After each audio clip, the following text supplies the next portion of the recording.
Welcome to the Careerfluencer podcast. This is CJ Ocampo. I'm an entrepreneur currently based out of Arlington, Texas.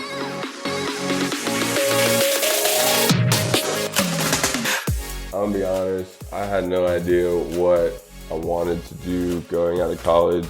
It's gonna be different for everyone. For me, it was a lot of my friends have so much influence in who I am and what I'm doing now.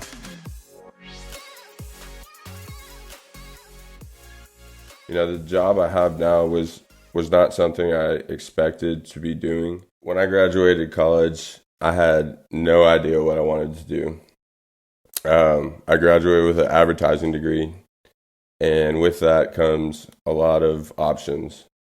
My first job I wasn't happy with. It was like a graphic design gig, but I liked designing stuff. And I enjoyed software editing and kind of getting my creative side out.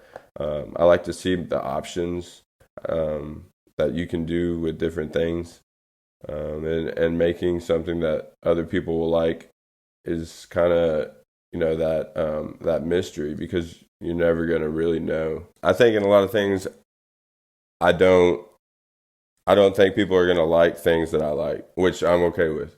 I actually enjoy that, because I think I'm a lot different than other people. So when people like something that I like, it kind of surprises me, to be honest. There's a good idea and there's a bad idea. And then in between is not like going through with either of them. And that's the person that I've always been, because I know going through with a bad idea, the consequences of it. And so that's why I'm hesitant to ever go through with a good idea. When someone likes your idea more than you, it always it kind of takes you back, like, wait a second, is this actually a good idea? If they like it.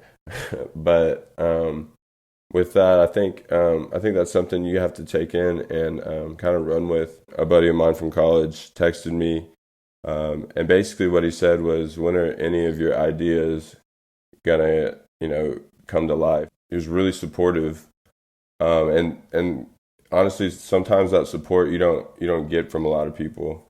And your friends, yeah, it's a little bit biased sometimes, but it's kind of the kickstart or fire you need to get going. I think if you put a little interest in something, it's going to grow, and it's going to kind of feed your insides to make you pursue kind of what you want to do, where you want to be, who you want to be. I kind of run with things. I've always been like this.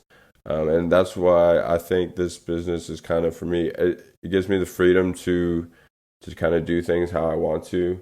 I'm not saying it's right. I'm not saying it's the most efficient way to run a business, but for me it works.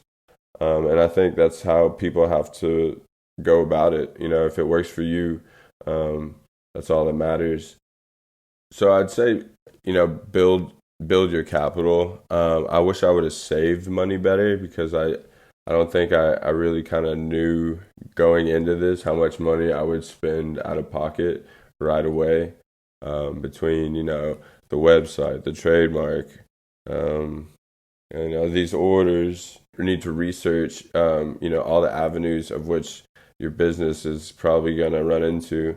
I think it's important to have a business plan.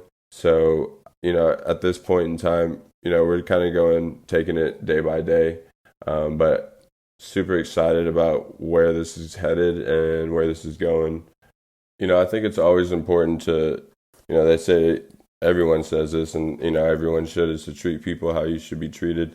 And every decision that you make in your life will affect you down the road somehow, some way or another. And you learn that as you get older, but it's very true, and our parents have been right, forever. I think to be authentic is different in everyone's own way, and that's something you kind of got to realize in the world. I'm half white, half Mexican, and I go to visit my grandma. I think seeing how other people live and then seeing how we live, it's kind of eye-opening. and it's different in different areas. But sometimes these people are only thinking about food, so it puts that into my perspective in a lot of things. I always try and do what I can to help family or anyone I can if that be a need. And so that's something I want to do with this company as well. A big part of it, I want to be able to help the community. My dad and my mom have always instilled that in me. It's okay to find the things that make you happy. It's okay to do the things that make you happy, because at the end of the day, if it's not that 9 to 5 job, then it's nothing. And your happiness should not be at the expense of a computer or a desk that you sit behind every day. Your career doesn't have to define you. You just got to find what you like to do. Sometimes I say things that I probably shouldn't say, but I mean them in the best way, and it's usually to make people laugh. If you are feeling low, or if you're at the top of the world, to laugh. That is such a big part of my life, and that is like one of my driving forces daily, is to laugh really hard. Like, I rate my top laughs because so I can remember them. Because when I rethink about them, it makes me laugh, and I like to remember what it was. Like, what was that instant?